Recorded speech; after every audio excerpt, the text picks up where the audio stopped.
Hello and welcome back to English Plus Podcast and to our special theme for this week, Mind Matters, Understanding Brain Disorders. Over the past 3 episodes, we have journeyed across a vast and complex landscape. We've established the biological reality of brain disorders. We've walked in the shoes of someone experiencing stigma, and we've charted a map of the major categories that define this terrain. We've explored the why, the who, and the what. Today, we arrive at the most practical and perhaps the most powerful destination of all, the how. And this is very much related to the English part of our English Plus podcast. How do we talk about all this? Words are the tools we use to build the world, right? With them, we can construct bridges of understanding and empathy, or we can erect walls of stigma and isolation. A word can be a key, unlocking a safe space for someone to share their vulnerability, or it can be a cage, trapping them in a label, reducing the vibrant, complex tapestry of their identity to a single, clinical thread. The language we choose is not incidental. It is fundamental. It shapes our perceptions, reflects our biases, and has the power to either heal or harm. My friends, in the world of brain health, our words matter immensely.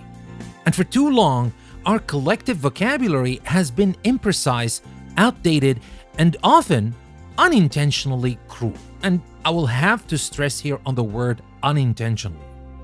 But today we are going to change that. This episode is a workshop. It is a practical toolkit designed to equip you with a language of compassion and accuracy. We're moving beyond just knowing about brain disorders to knowing how to speak about them with respect.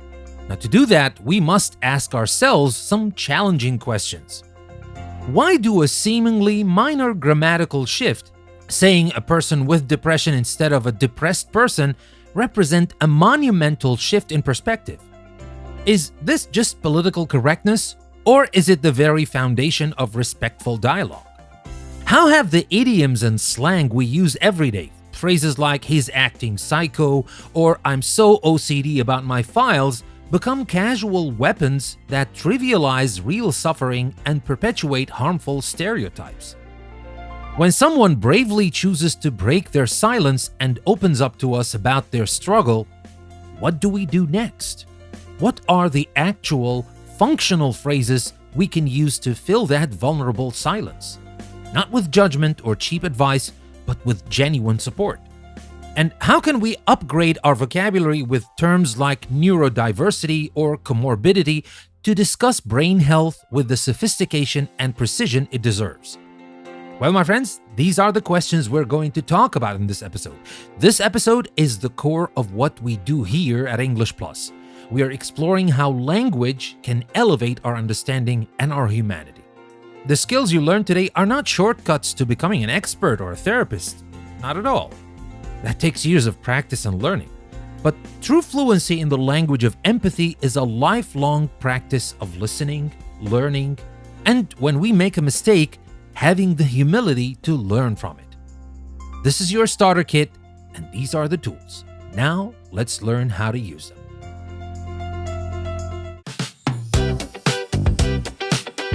Hello again, my friends, and welcome to the 4th episode of our theme for this week, Mind Matters, Understanding Brain Disorders. Now, we've laid the scientific foundation, we've explored the lived experience, and we've mapped the terrain. Today, we get to the nuts and bolts. We're going to build something together, a better way to talk about brain health. Language is the operating system of our society. It's the code that runs in the background, shaping our thoughts, our beliefs, and our interactions. And if that code contains bugs, like outdated stereotypes, imprecise terms, and harmful idioms, then the output will be flawed. The output will be stigma. Now, our goal today is to debug our language. We're going to identify and remove the flawed code and replace it with something clearer, more accurate, and more compassionate. This is a practical, skills-based episode. By the end of the episode today, you will have a concrete toolkit of words and phrases you can use to change the conversation in your own life. Now, I'll divide this workshop into 4 parts: laying the foundation with first-person language, upgrading our vocabulary with key terms, weeding out harmful idioms, and finally, building a toolkit of supportive phrases. So let's begin with the blueprint. Part 1, the blueprint of respect. Person-first language. That's coming next. Don't go anywhere. I'll be right back.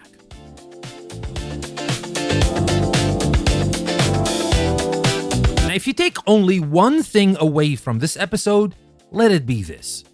This concept is simple, powerful, and non-negotiable if we want to speak respectfully about health conditions of any kind. It's called person-first language. The principle is exactly what it sounds like. You put the person first. You lead with their humanity, not with their diagnosis. The diagnosis is something they have. It is not who they are. Now, let's look at the classic example. The old, outdated way to speak might be to say, he is a schizophrenic. Now, listen to how that sounds. The label schizophrenic becomes his entire identity. It's a noun. It defines him. It's the first and only thing you're telling me about him. Now let's rephrase that using person-first language. He is a person living with schizophrenia. Can you hear the difference? It's profound. First and foremost, he is a person. He is a human being who also happens to have or live with a specific medical condition. That condition is a part of his life, perhaps a very significant part, but it is not the totality of his existence. He is a person who might also be a father, an artist, a friend, a chess player. Person-first language creates space for all of that other humanity. Let's try a few more. Instead of saying an autistic boy, you would say a boy with autism. Instead of she's bipolar, you would say she has bipolar disorder. Instead of an epileptic, you would say a person who has epilepsy. Now, I can already hear some people thinking, isn't this just being overly sensitive? Is this just political correctness? It's a fair question, and I don't blame you if you're thinking like that. But the answer is a firm no. This is not about being politically correct. It is about being medically and ethically accurate. Let's use an analogy from physical health, which often clears this up immediately. Would you ever point to a friend and say she is a cancer? Of course not. That sounds barbaric. You would say she is a person who is battling cancer or who has cancer. Would you define your uncle as a diabetes? No. You would say he is a person who has diabetes. We already do this intuitively for physical illnesses. The reason we have failed to do it for brain disorders is a direct result of the historical stigma that has separated the mind from the body and treated brain conditions as character flaws. My friends, using person-first language is a conscious act to correct that historical error. It is a verbal sign of respect. Now, because this is an advanced discussion, we have to add a layer of important nuance. The concept of person-first language is the gold standard and the safest, most respectful place to start. However, you will find that some communities, particularly within the disability rights movement, have begun to reclaim their labels and prefer what's called identity-first language. Now, the most prominent example is the autistic community. Many, though not all, autistic adults prefer to be called an autistic person, rather than a person with autism. The reasoning is powerful. They argue that autism is not an accessory they carry, like a purse. It is a fundamental, inseparable part of their identity, shaping the very way they perceive, process, and interact with the world. To them, saying person with autism implies that autism is something negative that should be separated from them. By saying I am autistic, they are claiming it as a core part of their neurotype, their identity, and they are proud of it. You will find similar preferences in the deaf community, where many people proudly identify as a deaf person. So what do? Well, it's simple. You listen. Your default setting should always be person-first language. It is the most universally respectful approach. But if someone tells you, I prefer to be called an autistic person, or I identify as bipolar, you respect their preference. You let the individual be the expert on their own identity, but until you know that for sure, you put the person first. That's the safest approach. All right? So that was about our first part. Next, we're going to talk about upgrading your vocabulary. We're going to talk about some key terms you need to know to talk about brain disorders. That's coming next. Don't go anywhere. I'll be right back.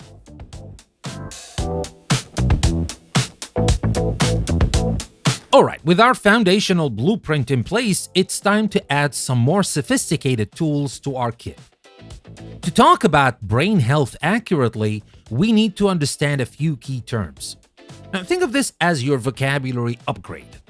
Let's start with stigma. Now, we've used this word a lot this week, so let's define it precisely. Now, stigma is a mark of disgrace or shame that sets someone apart from others. When we talk about the stigma of mental illness, we're talking about the collection of negative and unfair beliefs that society holds about people with these conditions. Now, let me give you an analogy about stigma. Stigma is like an invisible stain that society unfairly puts on a person. The person didn't do anything to create the stain, but the world treats them differently because of it, and they are left feeling ashamed and isolated. In a sentence, we can say the stigma surrounding depression often prevents people from seeking help because they're afraid of being judged. So that is a very powerful word that you can add to your vocabulary, especially when you want to talk about brain disorders and mental health. Next, let's talk about neurotransmitter. This is a word from the world of biology, but it's essential for understanding the mechanics of the brain.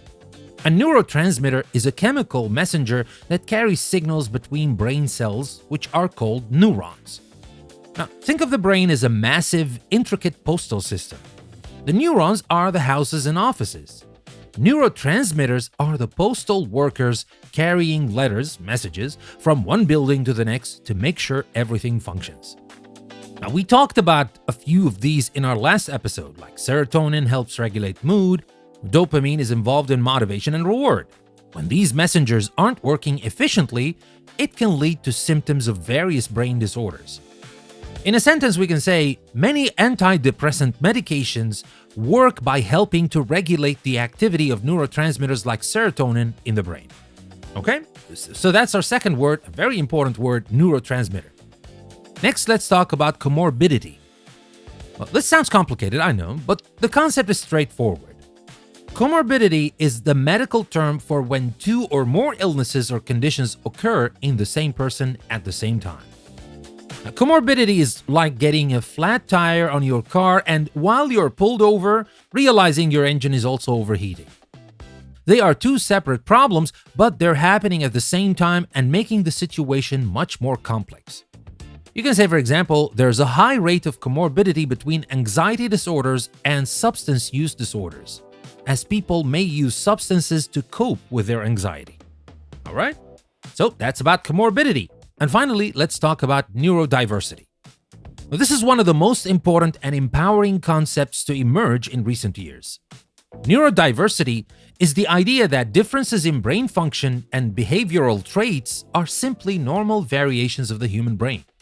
It's a move away from the normal versus abnormal model to one that recognizes a wide spectrum of natural human wiring. This goes back to our operating system analogy from the last episode. Neurodiversity is the simple idea that the world contains many different brain operating systems: Windows, macOS, Linux, etc. None is inherently better or worse, they're just different. The neurodiversity paradigm argues that we should celebrate this biodiversity of the mind rather than trying to make everyone conform to one neurotypical standard. Well, let's use it in a sentence. Embracing neurodiversity in the workplace means creating an environment where people with conditions like ADHD and autism can thrive because their unique ways of thinking are valued.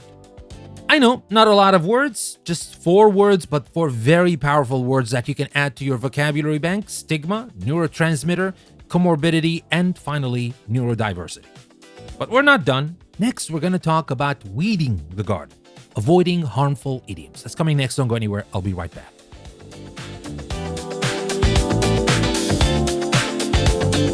right, we've laid the foundation and added some new tools. Now it's time for some maintenance. Our everyday language is like a garden, and over time, some weeds have grown in. These are the casual, unthinking phrases and idioms we use that are rooted in stigmatizing ideas about brain health. Now let's identify them and pull them out. Now, let's start with the first weed. Using clinical terms as insults. Now, phrases like, my old boss was a total psycho, or that's insane, or are you nuts? Don't be so crazy. Now, I know that it's difficult to weed out these words, but let me tell you about the harm of these words. Words like psycho are directly linked to psychosis, which is a serious medical symptom where a person loses touch with reality. When you use it as a casual insult for someone who is just mean or erratic, you are dehumanizing people who experience a terrifying and widely misunderstood medical condition.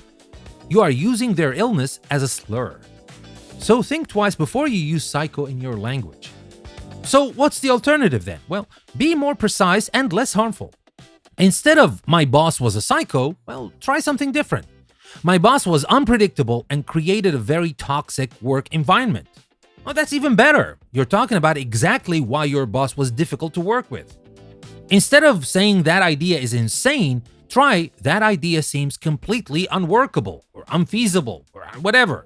But not insane. Why crazy? Why using crazy all the time or insane? Alright, so that's the first weed. Let's move to the next one. The next one is trivializing serious diagnoses. Well, this is one of the most common. You say, for example, I'm so OCD about keeping my desk clean. Or, this weather is completely bipolar. Well, you might think it's funny or maybe creative that you're using OCD about keeping the desk clean or bipolar for the changing weather. But it's not. Let me tell you about the harm. Obsessive-compulsive disorder, or OCD, is a severe anxiety disorder characterized by intrusive, distressing obsessions and compulsive behaviors that can completely disable a person. It is not a cute personality quirk for being tidy. Bipolar disorder is a serious mood disorder that can lead to hospitalization and profound life disruption. It is not a symptom for changeable or unpredictable. When you use these terms casually, you are shrinking a debilitating illness down to a joke, which makes it harder for people with these conditions to be taken seriously. Well, what's the alternative? I bet you know what it is. It's very easy. Just say what you mean. Instead of I'm so OCD, say I'm very meticulous about my desk. Or I really like to keep things organized. Instead of the weather is bipolar, I'll simply say the weather is so unpredictable today. Changeable, whatever. You have a lot of words in the English language. Don't stick to these stigmatizing words. My friends, precision is not an academic thing or something that is just reserved for nerds or for people who are very meticulous about their word choice. No, it's an act of respect, especially when it comes to using words like these, the ones I just gave you examples of. By choosing our words more carefully, we stop contributing to a culture that misunderstands and belittles these real medical conditions. I know some words may be more difficult than others to weed out, but if you make an effort, if you can take out at least some of those stigmatizing words, you can really make a difference.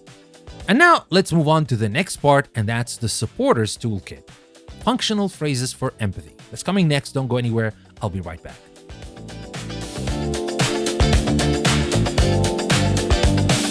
All right, my friends, this final section is perhaps the most important. Now, we've learned what not to say, right? We've learned some key terms, but what do you say when someone trusts you enough to be vulnerable? When a friend, colleague, or family member says, I'm not okay, I'm struggling with my mental health, the silence that follows that disclosure can be terrifying for the person who shared. Your response in that moment is critical. You don't need to be a therapist, not at all. You don't need to have the perfect answer. You just need to be a safe human being. Safe. Usually when people come to you and trust you enough to be vulnerable, they're not seeking answers. They're not seeking solutions. But they need to know that this is a safe place to be vulnerable. So here are some simple and powerful phrases you can use. Let's call it your supporters toolkit. First, let's talk about phrases for validation. Your first job is to acknowledge the courage it took for them to speak up and to validate their feelings. You can say things like, "Thank you for trusting me with this." This is a beautiful phrase because it immediately reframes their disclosure not as a burden, but as a gift of trust. You can say things like, "That sounds incredibly difficult." This shows you are listening and that you believe their struggle is real. You're not questioning it or minimizing it. You can say things like, "I'm so sorry to hear you're going through that." It's simple, it's classic, and it's effective. It's a pure expression of empathy. So these are some phrases for validation. Of course, there are more, but you get the idea. Second, we got phrases for open-ended listening. Remember, you're not there to solve their problem. You are there to be a witness and a support. You can say things like, "I'm here to listen if you want to talk more about it, but no pressure." This offers your presence without demanding they share more than they are comfortable with. You can say things like, "Is there anything you'd like to share about what that's like for you?" But this is a gentle invitation for them to elaborate if they choose to. Just open the door and wait for them to come in. Don't force them in. It doesn't work this way. And third, let's talk about phrases for offering support. Well, this is crucial. Don't assume you know what they need. Just ask. You can say things like, "How can I best support you right now?" Well, this is the single best question you can ask. It honors their autonomy and acknowledges that they are the expert on their own needs. Don't assume you know what to do. You don't. You can ask them like, "Is there anything I could do that might help ease the load a bit?" Sometimes practical help like grabbing groceries, walking their dog, or helping with a task at work is more valuable than any conversation. And what you'll notice that is none of these phrases involve giving advice. Avoid the temptation to say, "You should try," or "Have you thought about," or worst of all, "Just look on the bright side." Please don't say that. Now, of course, I'm not saying this is a bad phrase or anything. No, it's good, it's positive and everything. But don't say it to a person who comes to you and opens up, and in the middle of their vulnerability, you just tell them, "Just look on the bright side." That's so bad. But that doesn't mean that you shouldn't give advice at all, but don't do it unless they explicitly ask for it.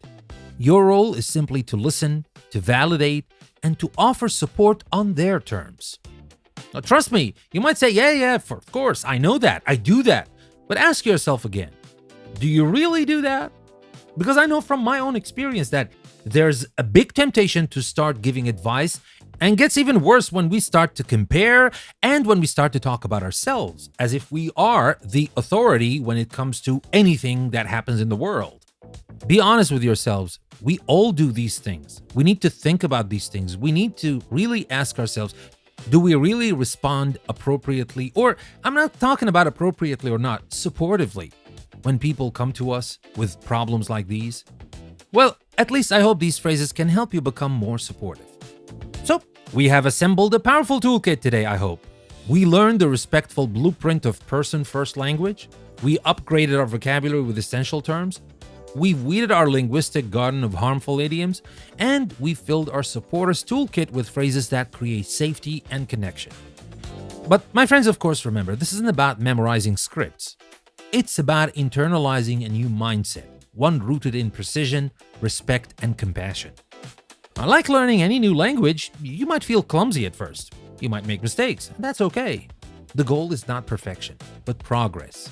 The simple act of trying to use better language is an act of love and support in itself.